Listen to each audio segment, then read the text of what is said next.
to show you the decks that I'm working with for the month of July. Just so you know, I am having a summer sale on Etsy. If you want a reading, they're at reduced price just for the month, so you can check it there. Tarot and Oracle readings on sale. As well, on the Patreon, we are working with the goddess Eos in the Rock and Roll Coven. We are working with her on new beginnings and re-energizing ourselves. We've got half a year to go for 2019, so it's a good time to do a refresher of our energy and to have a sense of renewal as we are, like I said, now in the second half of the year. So if you're interested in that as well, you can go to the Patreon and sign up. We have a new moon ritual for the week. And then we have a reading spread next week, a dark moon, or pardon me, a full moon ritual, and then a dark moon meditation as well, if you're interested in those things. So let's get to the decks. If you're following me on Instagram or Facebook, you know that I post a tarot and oracle deck every day of the week, or every day of the weekdays, I should say. I sometimes do other ones on Saturday or Sunday if you want to follow me there. I post on Twitter too. If you're interested in Twitter, and on Twitter I have Astrobasics, or not Astrobasics, that's on my Patreon. It's like a little Astro Daily Weather thing that I have if you want. So the tarot deck that I'm using for July is the Green Witch Tarot, which is one of my favorite decks. I love this deck so much.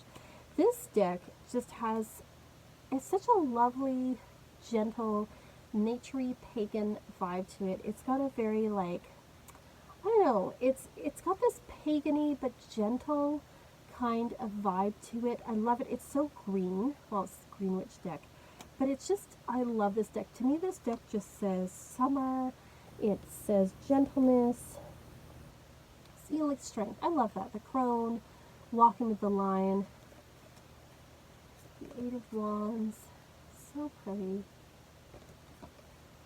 There's like a storybook feel to this almost. You know, it's got like a medieval type vibe, but very gentle.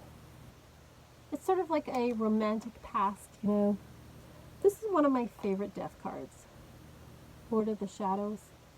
There's just something lovely and gentle about that. Battle Wagon.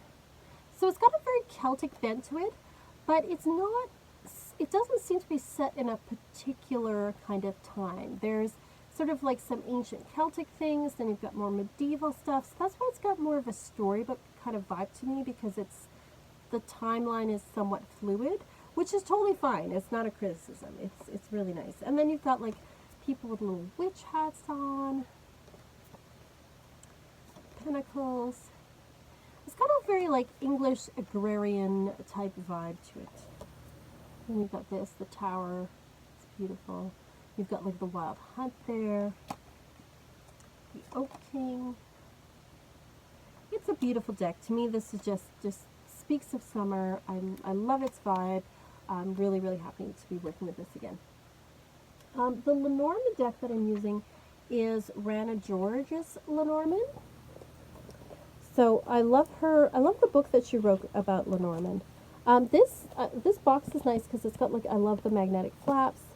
She's got like a book with it as well, nice little book, and then she's got the two. I'm not a huge fan of when they do decks in this way with the two kind of halves here. I mean, I understand why they do it like space-wise and design-wise, but I just like pulling all of the cards out at once. It's got this beautiful gold to it. Some people are not crazy about the borders, but I don't mind them. I love how this has just such a great Middle Eastern vibe to it. It really speaks to Rana's heritage in, you know, she's from Lebanon. I just think it's beautiful. And so, of course, this also speaks to me of summer as well. The heart. And then I love that she has like extra cards in here as well. She's got like the marketplace for business, because some people use, they use the anchor as business. Other people will use other cards. So she just wants to help people to clarify. There's the bear. There's a woman. I think there's 2 women and 2 men in this deck, which is also nice because it gives you some options, especially if you're reading for people of the same sex, or maybe you just want to change up who the man and women are in the deck. So I like working with this one. And then the Oracle decks that I'm using Oracle of the Mermaids, which is my favorite July deck. It's Cancer, season, and I just love, again, it speaks to me of summer, it speaks to me of the beach, it speaks to me of Cancer, which is a water sign. It's beautiful. I know there's been some criticism of this deck because certain goddesses are not drawn, maybe culturally appropriately. I still think it's a really beautiful, beautiful deck, though. I do love working with it. I have this upside down.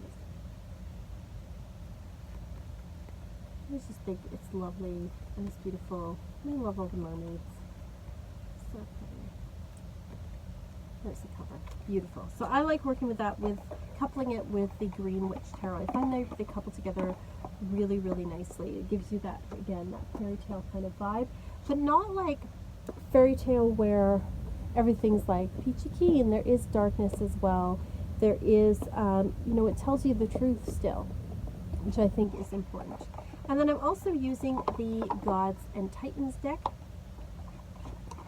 This time of year, I do also associate with masculine to a certain degree, because I associate Lammas and Litha with the sun god, and so I like to pull out during July and August my my Gods and Titans deck.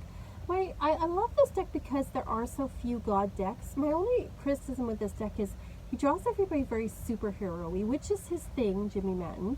I just, I wish they weren't so superhero-y looking, that's all. Not all of them, anyway. But still, it's amazing, and I'm very happy to have a god deck. Oh, Anubis. I love this Anubis. He looks, I just love him. Yeah. And I do like that there are gods from all sorts of different cultures and parts of the world as well. I think that's really important, and I'm really glad that they're there. So those are the decks I'm using. I feel like there's a good masculine and feminine kind of balance there. The mermaids, obviously, a very feminine vibe, and then the Gods and Titans are very masculine. I find the Green Witch Oracle to be pretty balanced, I think, between masculine and feminine, as well as the Rana George one. So I do like that there's kind of this fairy tale vibe going on, but it's not sickly sweet or anything, and it's also, I think pretty balanced as well. So let me know what decks you're working with for the month of July. Do you like these decks? Do you work with any of them? Let me know. Let me know what you think, and yeah, I will see you all next time, and as always, peace and love.